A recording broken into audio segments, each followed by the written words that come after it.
Bonjour à tous et à toutes. Aujourd'hui, j'aimerais vous faire un partage de séance sur la séance que je viens d'avoir. Donc avec ma cliente qui a des pensées, qui est venue me voir parce que elle a des pensées incessantes. Avec ses pensées, du coup, elle a des troubles pour dormir parce qu'en fait, la nuit, elle se couche, elle met longtemps à s'endormir parce qu'elle pense. Elle se réveille la nuit, elle pense, elle se lève fatiguée. Sa nuit est entrecoupée. Alors, c'est un terrain, c'est souvent des gens que je vois assez souvent et il y a des solutions, contrairement à ce qu'on peut dire. C'est lié à des carences, donc on peut combler les carences.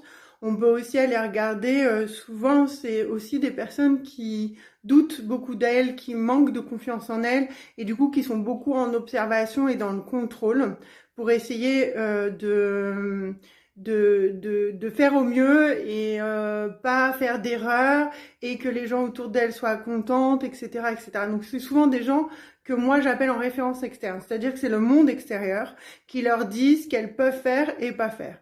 Alors pour information, on peut tout à fait travailler dessus. Donc comme je vous dis, on peut apporter des compléments alimentaires pour aider déjà à réguler le sommeil, parce qu'effectivement, si tu dors pas, tu te stresses. Si tu te stresses et que tu dors pas, c'est un cercle complètement vicieux. On peut aller travailler sur la confiance en soi, on peut aller travailler sur aussi peut-être des croyances et des limites que la personne s'impose qui peuvent être à l'origine d'angoisse ou de peur. La peur est aussi un verrou assez important qui nous empêche souvent de pouvoir aller plus loin et qui nous bloque dans un fonctionnement. Donc, du coup, avec cette cliente, effectivement, on va travailler tous ces aspects. Elle est OK. Ce que je lui ai dit qu'on vise, c'est déjà qu'elle puisse se recharger, qu'elle puisse se dormir, qu'elle puisse se détendre et qu'on calme un peu cette espèce de vélo là qui tourne tout le temps pour qu'elle puisse justement après pouvoir aller chercher quels sont les schémas qui fait qu'elle fonctionne comme ça et pourquoi elle ne se fait pas confiance.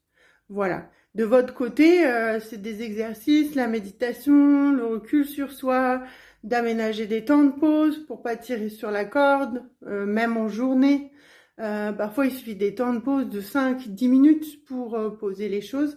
Ça peut être des solutions qui peuvent vous aider si vous êtes dans ce cas où les pensées vont très vite.